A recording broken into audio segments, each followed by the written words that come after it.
hamba ngesisantya usekelwe sona.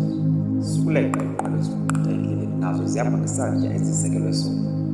Yamkela le ndawo ukuyo ukuze ube namandla okuba kule ndawo unqwenela ukuba kuyo.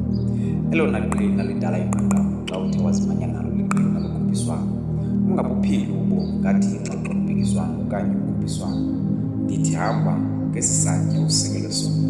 Bendithe isibane esincane siyawenza umahluko xa usebumnyameni. Uye uthande ukwenyukela gqitha xa usondela emiphumeleni.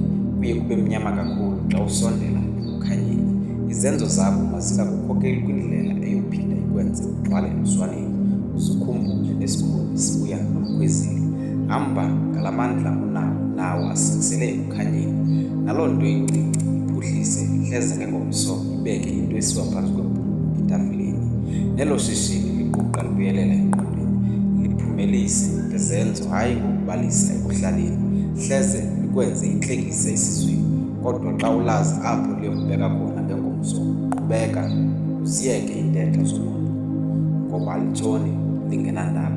Usenza okuhle, usenza okubi, uluntu luyohlala luthetha. Ngelixa uneengcinga mibuzo uzibuza ukuba bazothi xa ndisenza ngolu hlobo, khawuphinde uzikise ucinga uzibuze, bathini okwalo mzuzu ungenzi nto? Zibuze ngobani, bakwenzelani, baza nawuphi umahluko ngobakho ubomi. Suphilela ubuntu, phuhlisa nesi sincinane isakhono onaso. Nantoni na uthi uyenze, yenze ukuzinikela. Khumbule enkwenkwezi iqhama kakhulu, simnyama. Yiba nomonde, uzikise ucinga, uzole, uthi cwaka. Ezakho iingxelo mazingaphumi ngomlomo, maziphume ngeentshukumo zokwenza imiphumela ibe yiyo ethethayo. Hamba ngesisantya usekelwe sona.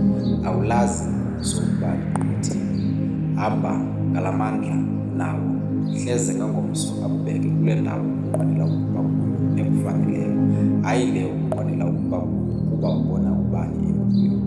Makube Nkosi, kube hele.